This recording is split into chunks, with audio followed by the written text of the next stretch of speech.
Bienvenidos de vuelta a...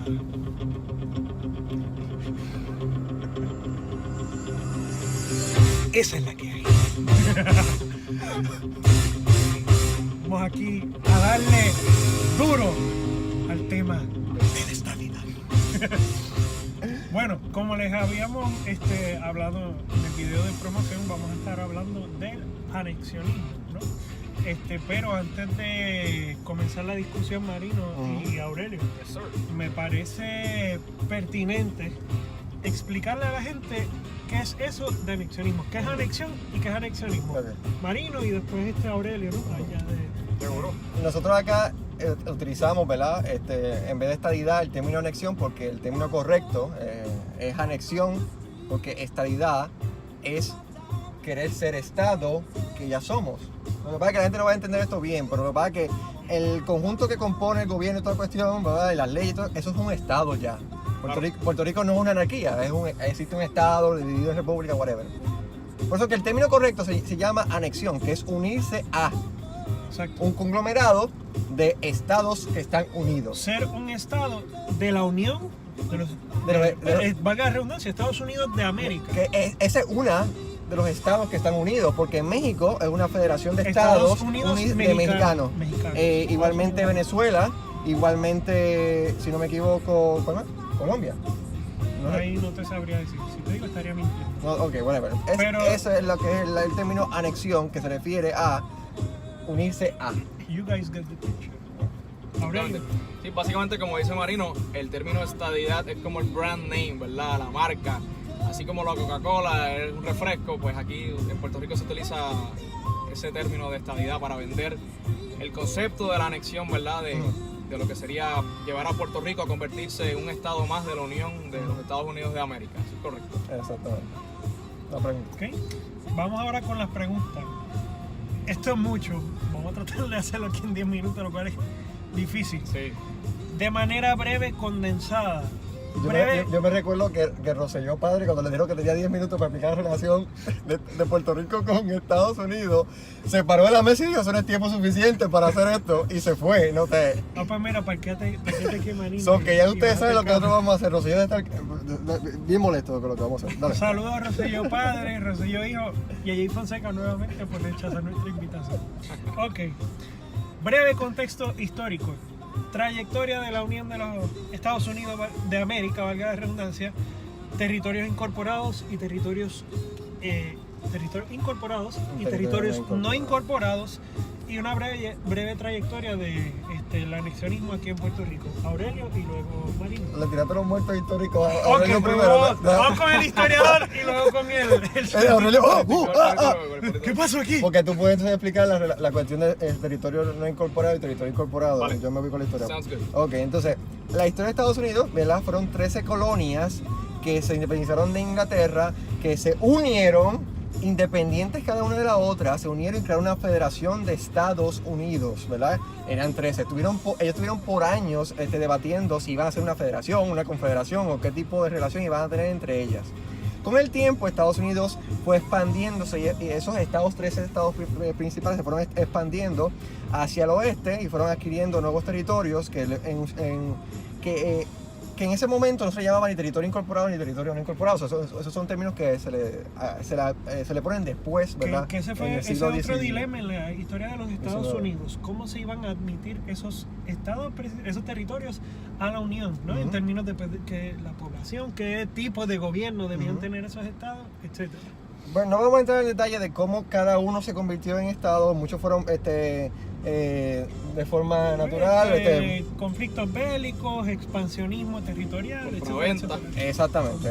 Todo ese tipo de cosas. Hasta llegar hasta el siglo XIX, donde Estados Unidos adquiere nuevos territorios, pero ya fuera de ese contexto continental. Porque ya esto es extracontinental. Entonces, en esas adquisiciones, después está Puerto Rico, entre otras Cuba, Filipinas, Hawái fue... Sí, Hawái fue en ese mismo instante. Cuba fue protectorado. Y se crearon nuevas, diferentes relaciones entre esos territorios nuevos adquiridos.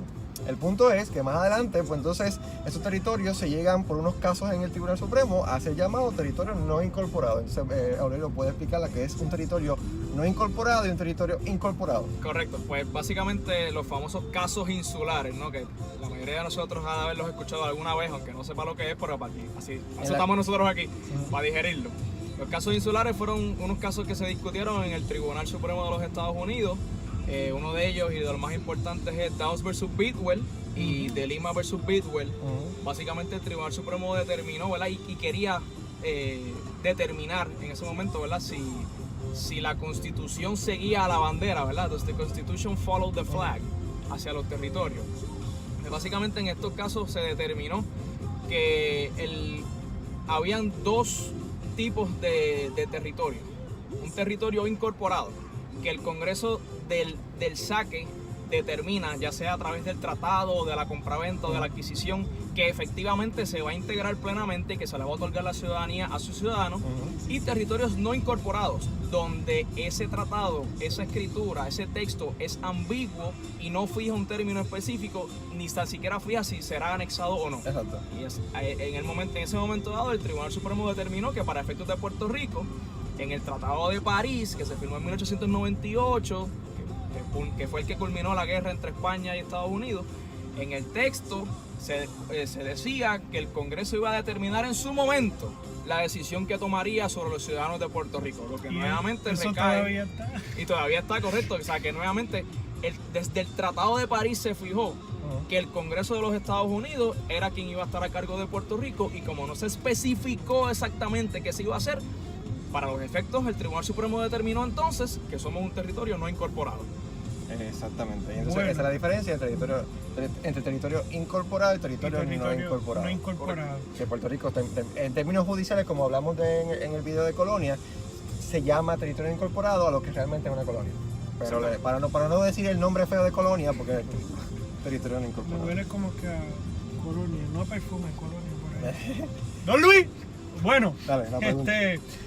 un poco la trayectoria del movimiento anexionista en Puerto Rico la vamos a ir trabajando en la medida en que sigamos elaborando las preguntas. Claro. Vamos a la próxima pregunta. Aurelio y luego Marino. Yes. Son varias preguntas en una. Vamos allá. ¿Qué beneficios presentaría la anexión de Puerto Rico a los Estados Unidos? O sea, ¿qué beneficios presentaría para Puerto Rico la anexión y para Estados Unidos? ¿Okay? Vamos a eso primero.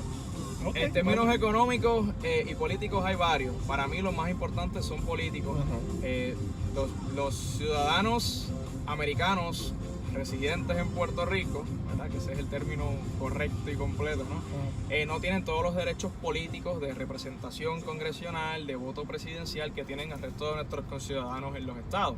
Por ende, de Puerto Rico convertirse en estado, automáticamente se nos hace extensiva esos derechos políticos, ¿verdad? Que están en nuestra Constitución de Estados Unidos. Federal. Así que de Constitución Federal, correcto. Así que del saque ya tendríamos eso y sería obviamente de gran beneficio político para Puerto Rico, además de que tendríamos más representación proporcional en el Congreso que sobre una veintena de estados.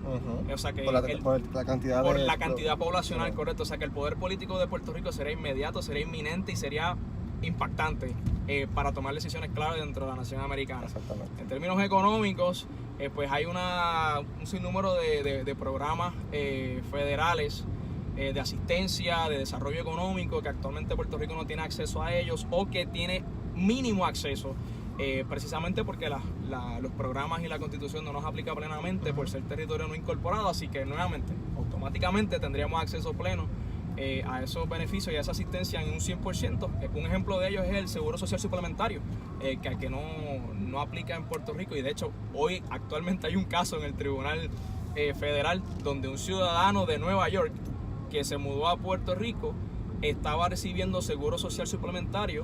El Seguro Social lo demanda a él para que le devuelva el dinero, porque por él residir en Puerto Rico se supone que no tenga ese derecho, y está eso ahora mismo en el Tribunal Federal. Ese caso está caliente. Pues no hay mucho que añadir a eso, pero yo quizá le añado la cuestión, ¿verdad? En términos económicos, quizá también hay puede ser una incertidumbre realmente del impacto de Puerto Rico a convertirse en estado, porque el desarrollo económico, porque la pregunta también decía que aportaría Puerto Rico a los Estados Unidos.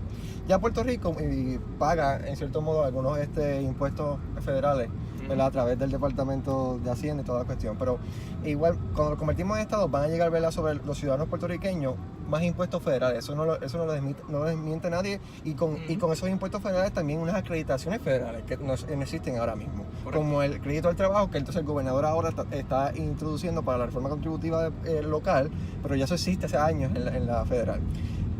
Que Puerto Rico ya de por sí es un territorio con muchos impuestos y se le añadiría otros impuestos. Claro, el gobierno anexionista que esté gobernando tiene que acoplar, ¿verdad?, la economía de Puerto Rico, ¿verdad?, y el margen de impuestos a que sea balanceado y que no sea un desmadre de impuestos que tranque la economía, porque eso es ahí es que yo voy a la incertidumbre, ¿entiendes? Claro. Porque lo que yo sí sé es que si nos convertimos en Estado van a llegar unos impuestos federales. Sí. De hoy para mañana, eso es lo que pasaría. Correcto, pero eso que tú mencionas, Marino, es una práctica que ya se realiza en los estados. En el estado de Florida, por ejemplo, se pagan contribuciones sobre el ingreso a nivel federal, pero no así a nivel estatal. Sí, por eso, pero ahora mismo en Puerto Rico hay un impuesto al ingreso. Correcto. Que lo que te estoy diciendo es que de hoy para mañana los puertorriqueños, los ciudadanos americanos en Puerto Rico pagarían impuestos de ingresos por el Estado y también por federal. Ambos, sí. Se supone que, por eso te digo que incertidumbre, porque entonces sería responsabilidad del gobierno que esté, ¿verdad?, anexionista, de quitar esos impuestos. Tendría que hacer el balance, claro. Hacer el balance. A eso me refiero, a la cuestión de la incertidumbre económica,